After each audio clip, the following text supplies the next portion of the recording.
Hi and welcome to our tutorial on setting up ProposalPoint. This first tutorial focuses on comparable sales and sold listings, and I'll step you through the different elements on the front end or the live component of ProposalPoint, and then correlate it with the back end of the desktop interface so you can see how these two sections map up with each other. So this is a component of the ProposalPoint document. It initially goes through introductory information and things like that.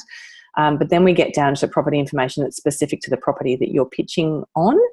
And we talk about some comparable sales. So you've got properties that have recently sold or properties that are currently for sale. And the way we pull this data in varies depending on your preference. You can enter it manually into the system, and by logging into your console, you'll end up at a dashboard, which your project manager will provide you with the links for. And you can see there's a series of tabs down the left-hand side. The settings tab is the one we're after in this instance, and we just simply click on the comparable listings tab. There's lots of them that have been pre-entered in here, so I'll jump into one of them just so I can show you an example of the type of fields that you'll need to fill in for this section. And you can upload a photo, include the property address, of course, note whether it's currently available for sale or whether it's sold, and the date, the building elements, so bed, bath, parking, etc. You can even put the land size in there if you'd like to, the price that it has sold for or is advertised for, and the days on market that it's been listed. So that's how you enter all the information in manually, but you just need to make sure that you press, this will say publish initially, and you need to press the publish button.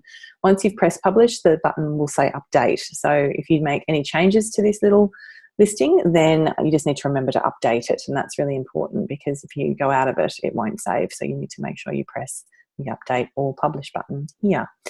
Then in terms of the proposal for the other sold properties, you can add them in here if you wanted to. So you can either select them from search parameters of preloaded items, or you can add it manually in this fashion. So you just choose the various elements and put them in there. You can also have the sold inventory feed in from your CRM, and that process is quite straightforward. You just need to let your project manager know what CRM we're going to be pulling the data in from, and he or she will get that organised for you. Otherwise, you can add them manually into this section. In terms of the comparable sales, you can actually use a price finder account.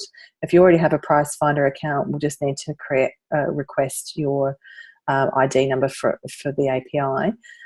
If you don't have a price finder account and you'd like one set up, that's fine. We can do that for you or help you with that, but it takes about 2 to 3 weeks from their end. It's not something that we have an enormous amount of control over in terms of setting it up, but it takes about 2 to 3 weeks, we've found. You can also use Agent Point's price finder account for a fee, and so let us know if you would prefer that option as well. Otherwise, you can simply add these comparable listings in manually. The next tutorial we focus on will be around the testimonials and references settings. So please be sure to check out that tutorial next.